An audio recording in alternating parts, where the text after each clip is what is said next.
Hey everybody, it's James here from NeuralNet Games, and today we're ranking all items at Prosperity 2. I've also ranked all items at Prosperity 1, and I've got an item discussion video series where I go through every single item, prosperity by prosperity, and just talk about some interesting things. How they work, what classes they work with, some combos, maybe some interesting rules, interpretations, some sneaky little things you can do to, get an advantage or maybe play a little bit better. I've got links to those down in the description, so make sure you go ahead and check them out. They're great for, beginner Gloomhaven players to learn how items work, and they're also good for vets. I've got all of those kind of more advanced tidbits and tips and little pieces of information in there as well. So really, I guess what I'm saying is it's good for everyone. So go ahead and watch it. Okay, so what do the rankings mean? S is just overpowered and broken. These are pretty standard rankings. A, it's powerful and it works for most classes, but it's not game breaking. B, reasonably good and works with most classes. C, situationally good, so it works only with some classes or in some scenarios. And then D, mostly not that good. Okay, let's get started. Let's move on to our first item.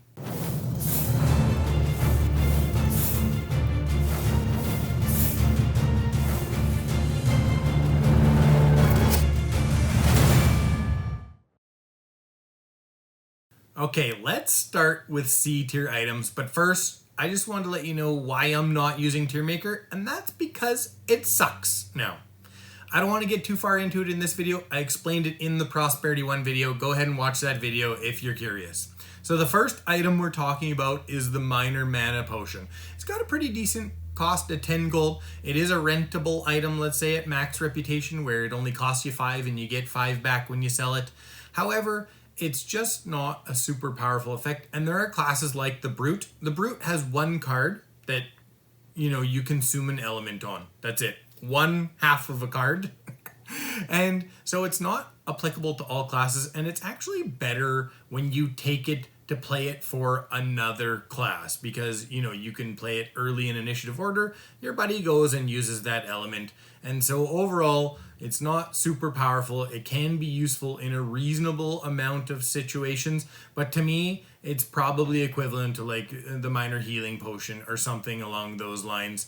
For some classes you'll love it, others you'll just be like, I'm never wasting a slot for this. The weighted net. C tier. And you know that already because I'm still in C tier.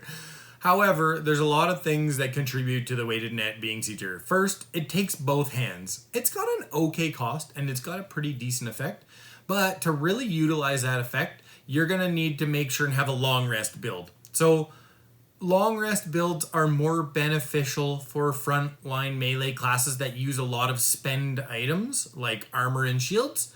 However, it's a ranged item, and so it's very awkward to use. And the range classes that want to use it, they generally tend towards more consume items. Not always true, but generally true.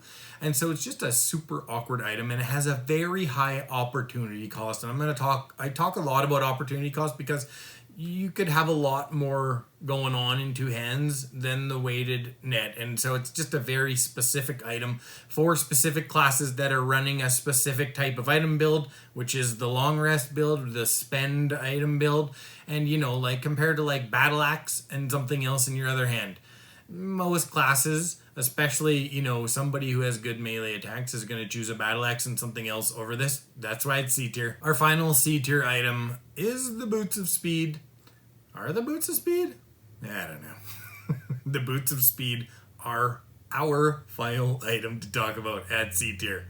I can do this, I promise. Anyways, so they modify your initiative up or down.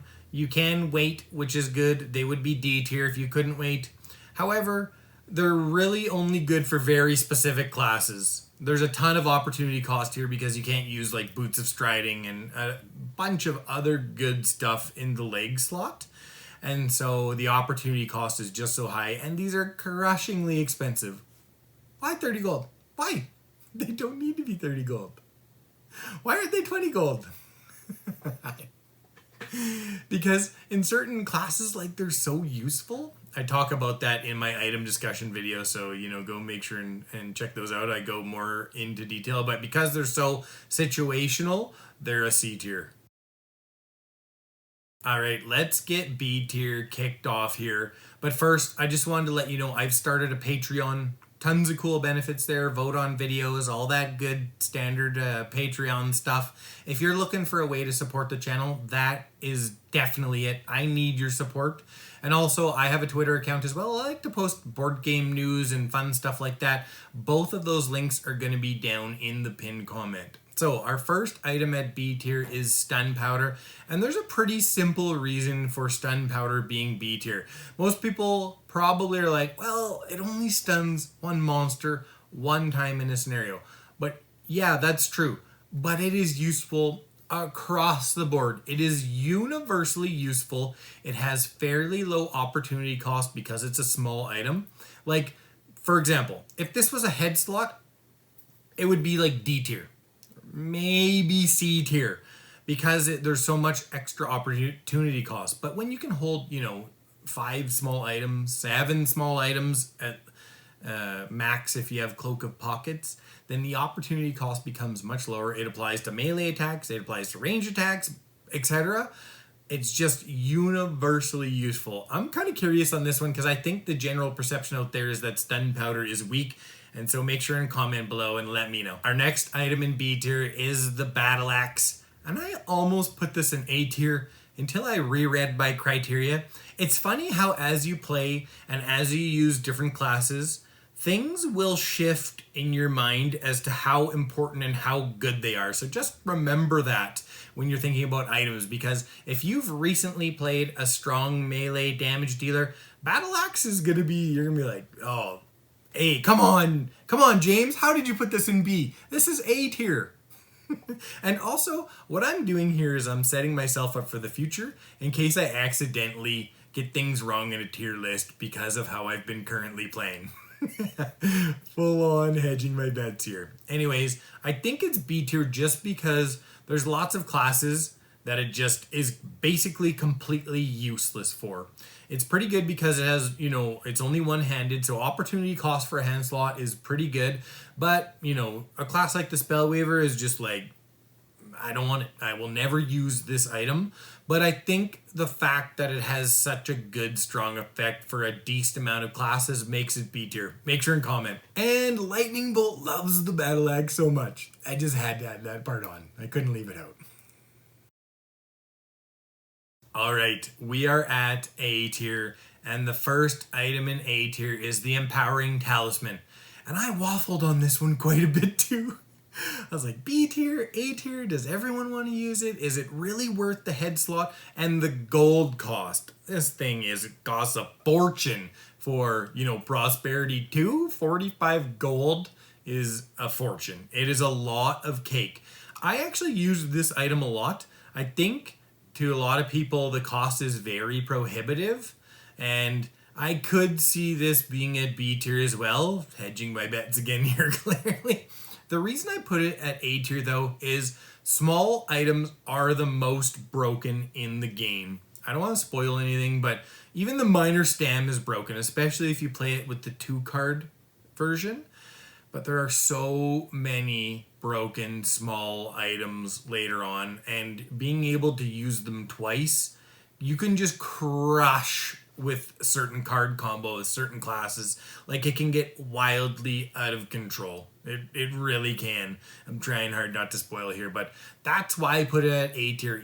And I think that every class can use it. So really, the only reason I could see it going to B tier is the fact that, lower levels, it may not be as game-breaking, and the cost and the opportunity slot. Because, you could have Eagle Eye Goggles in there and be doing a bunch of extra damage. But I think as you progress through the game, and I'm kind of breaking some of my own rules here, but I think just overall power because of game-breaking small items is why it belongs at A tier. I'm saying this a lot, but I really want to hear your thoughts.